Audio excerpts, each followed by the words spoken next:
And it's BBOR Black Box Online Radio, coming to you from West Virginia. Okay, not actually. Today I am recording this here in Boston, Massachusetts. But yes, indeed, my name is Ned DeHaan, and I'm a lifelong West Virginian, more or less. Welcome to the show. How is everybody doing? Hope everyone is well. Today is Friday, another Anything Goes Friday, where any subject on this channel is fair game. And someone asked me a question recently.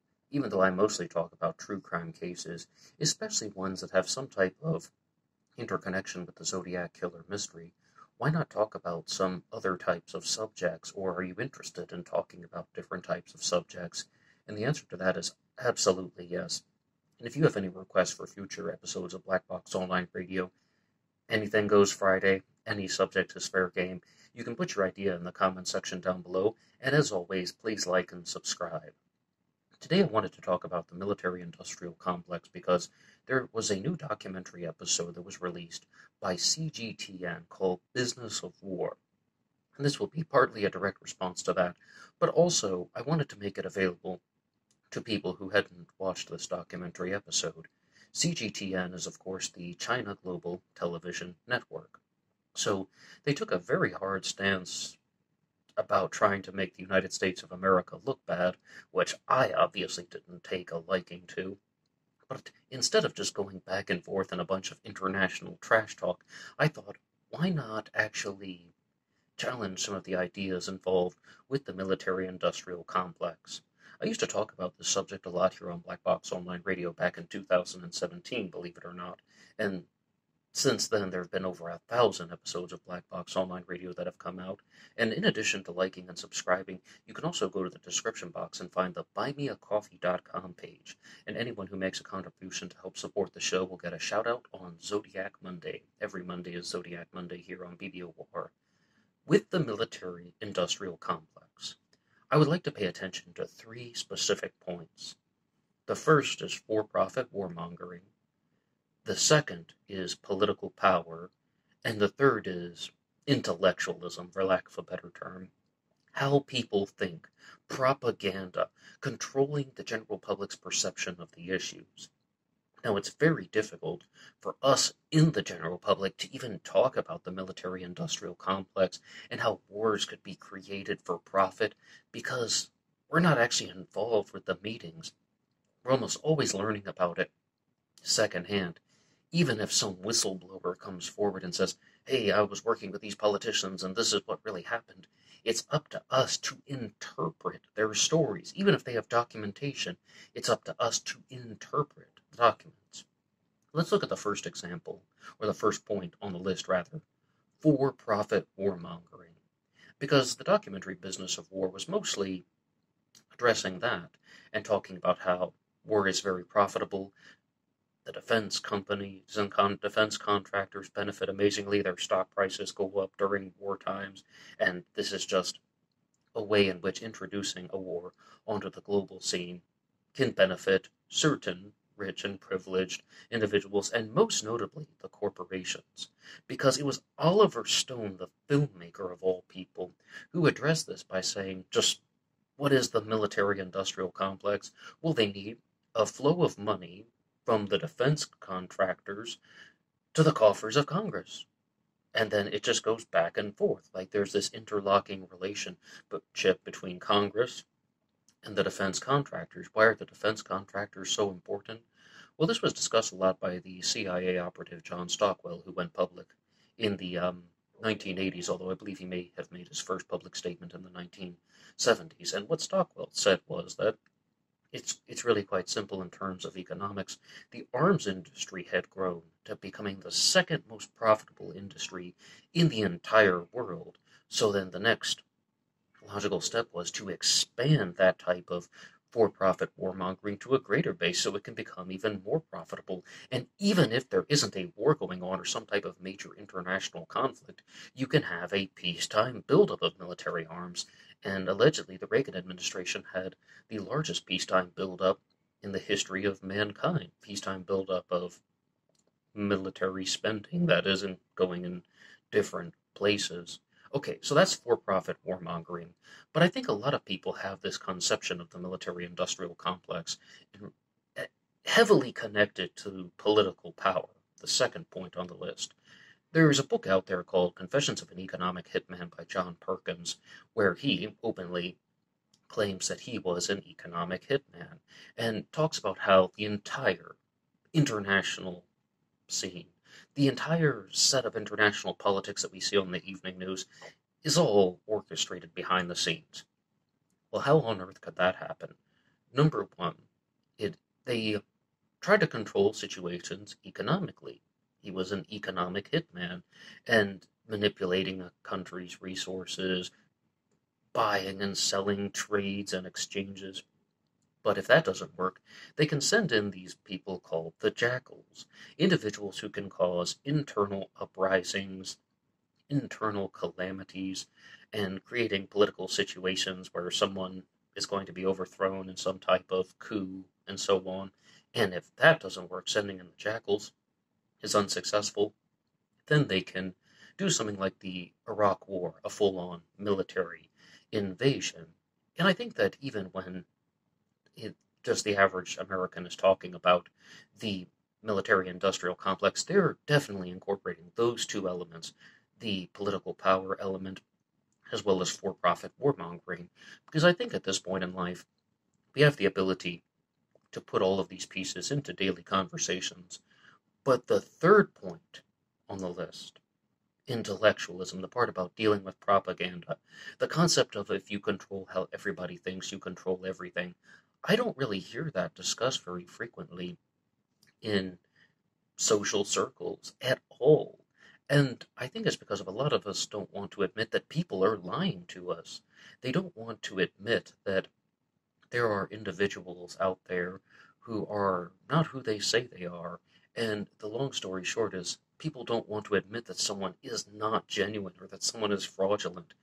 And the nutshell version of that is governments, organizations like the CIA, and sometimes private corporations hire people to serve as public intellectuals who are supporting their agenda because they want to persuade the thought and the thoughts and the fears and the feelings and the emotions of the general public, controlling how people think, to influence their consumer choices, to influence their vote, to get people onto their side. And in many ways, it is like propaganda and it is like brainwashing. But this has to be included in the discussion on the military-industrial complex because I think that their persuasive methods are mostly trying to get people to just dismiss it as, oh, that's some type of wacky conspiracy theory. In all seriousness, Alex Jones may have done more harm than good, but on that note, I don't often agree with Joe Rogan, but one point where I do agree with is when he said, I didn't start out trying to become a conspiracy theorist, but it happened with me absolutely the same thing. I thought that a lot of these things were just wild and wacky conspiracy theories, but it does appear that there are ways in which wars can be created, and even if they're not immediately created by the outside power structure, then people profit from them immensely. In the documentary Business of War, they really tried to blame the United States for the creation of wars around the world and even trying to benefit from the conflict between Russia and the Ukraine. But they took it a step further by saying that the war in Iraq was orchestrated almost exclusively because Saddam Hussein didn't want to use the dollar as the currency for exchanging Iraqi oil. He wanted to switch that to the euro, and that's why the war in Iraq happened, because of that reason. And I didn't feel that they provided a lot of supporting points that would make somebody agree with that particular statement. Whether that's true or false is a little bit beyond me now, but an even more popular and more widely discussed theory is the overthrowing of Muammar Gaddafi in Libya. They say it's because he wanted to bring back the gold standard to the African Union, and Libya would have benefited amazingly from that, and that's why he was taking out, because he was interfering with international politics. in a way that was outside of the demands of the establishment, outside the demands and the wishes and the desires of the more powerful entities. And also, one point, though, that I felt was not very well expressed in the documentary Business of War is they're saying that the United States is just participating in all of these wars. They've been at war. We have been at war almost entirely since the dawn of America, 1776, 1789. The United States is always at war. But what they left out was that the United States is connected to something called the United Nations. You ever heard of that? And there's something called UN Doctrine R2P, which states that if a country is attacking its own citizens, certain nations, including the United States of America, have a responsibility to protect them. R2P, responsibility to protect. Sometimes people refer to it as right to protect. So there are reasons why the states can be involved in wars outside of the conventional definition that was shared in Business of War. But I also want to point out something about criticism and challenging the whole narrative. And I was discussing the material of somebody named Dr. Webster Tarpley once online, and he created this diagram that talked about how conflicts around the world are orchestrated by the global elites. And what they do is they use people that are rather similar to the jackals that we talked about, like the ones who are manipulating people into participating in some type of internal uprising. And he calls them the dupes, the fools, the patsies, and even the Oswalds. Yes, the Oswalds, plural. And I shared that type of info in a discussion on just that, a subject on the wars of the Middle East. And I got a very nasty response from somebody saying, just all types of curse words directed toward me. And I was like, hey, what's going on? And after we went back and forth with a few angry exchanges, this guy eventually told me that he was ex-military and he just didn't like it when people were spreading these types of conspiracies online. And then I was like, well, I mean, if you're a first-hand individual who has encountered these subjects and you've been through all this stuff, what is your actual response? I mean, talk about it on the merits. And what he said was this whole idea of how even things such as Al-Qaeda are orchestrated by the CIA and so on. The reason why those types of conspiracy theories should be downplayed is because that's faith-based terrorism, and that is not orchestrated by the global elites in any exact way. This often deals with people who are trying to use certain types of allies, arming the moderate rebels, or working with an internal faction, and they're trying to do something with these moderate rebels, and they can't control them, and they break away. They take the weapons that have been provided to them by a foreign government, and they do something in a very unstable way. In short, the military tried working with them, and they couldn't control them. But that doesn't require any type of outside influence, because the military-industrial complex theories are so much bigger than just, oh, well, people are trying to start a war because they want money or they want political power. I think we can wrap our heads around that. No, if you actually listen to these theorists, what they're saying is they're sending people, by they, I mean governments, organizations like the CIA, and sometimes even private corporations, are sending people into these countries to literally brainwash certain individuals into participating in a political uprising. Now, does that ever happen? It's not beyond belief, and it's not the most ridiculous thing, but it needs to be approached with a degree of skepticism. And you will hear some theories out there, like I've already discussed, about how the CIA is the private arm of the global elites. They do not work for the United States government, and they're really the fifth branch of government. We have 5 branches, not 3, executive, legislative, and judicial, right? The fourth one is the electorate, the most important, because the voters are all about balancing the power of the government. That's the entire point. The fifth one is the CIA, because they have the ability to operate mostly outside the confines or outside the parameters of the other branches of government, almost like a wild card, or maybe a deceptive card rather than a wild card. So the CIA can be viewed as the arm of the private elites, the private arm of the global elites, and then Al Qaeda was viewed as an arm of the CIA. I personally don't buy into this theory because, as I said, I was persuaded a little bit by that gentleman. But what I don't hear are the connecting points, the same way Business of War wasn't making the connecting point that there was this type of direct and only variable in the Iraq War that they wanted to prevent Saddam Hussein from switching from the dollar to the euro. Oh, well, that's what caused the Iraq War.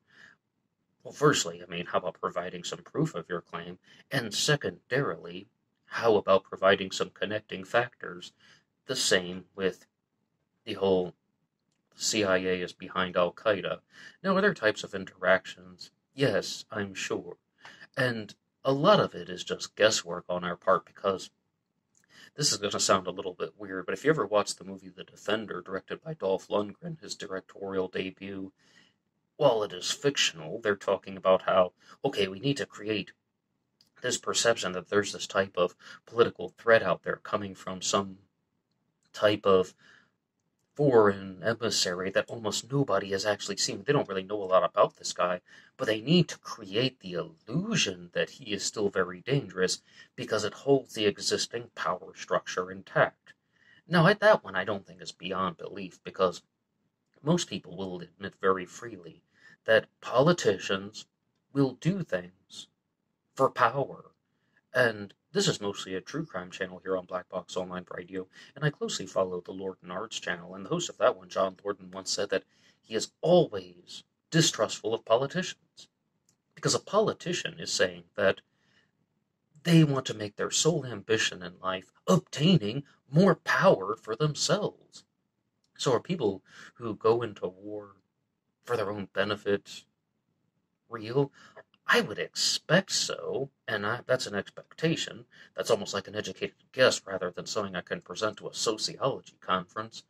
But the whole point is, I don't think it's beyond belief that politicians are going to do things for their own benefit, even if it means killing millions of people or creating situations in which millions of people will die, so person A can get reelected, so company B can create a higher amount of profit.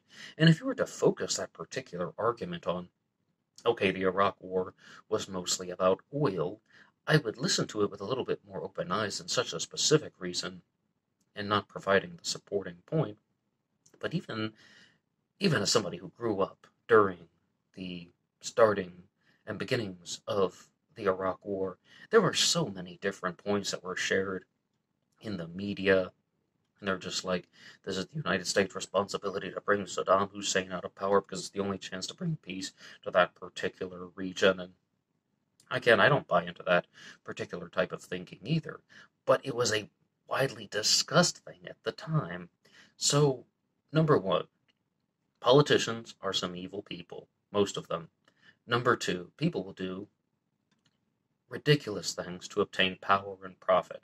Number three, you will find so many examples of how a famous author or writer was connected to the CIA, or that they had some type of CIA connection, or people who were on television. You can even watch the movie Confessions of a Dangerous Mind with George Clooney talking about that exact concept, and the guy, Chuck Barrett, behind the dating game and the newlywed game, has connections to the CIA. William Peter Blatty, The Exorcist, connections to the CIA.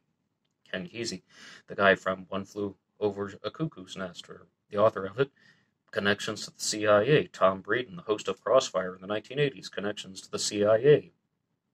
And those are just 20th century examples.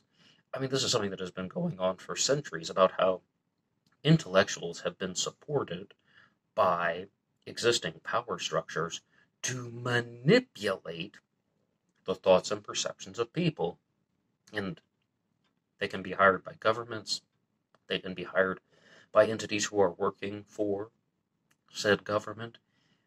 And that's something that I wish was more widely discussed, because it would just be so much more valuable to get some concrete answers on that. But there are a lot of theories out there about how the French Enlightenment was mostly arranged and orchestrated by the oligarchs of Venice, and that they're, again, supporting intellectuals and writers and les philosophes who are putting out these publications that are just getting people to think about themselves and their own material desires as opposed to anything in the greater picture. But I can do that in a future episode.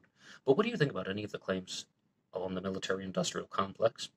If you would like to see the documentary episode put out by CGTN and try to ignore the trash talk parts, it is available on their YouTube channel.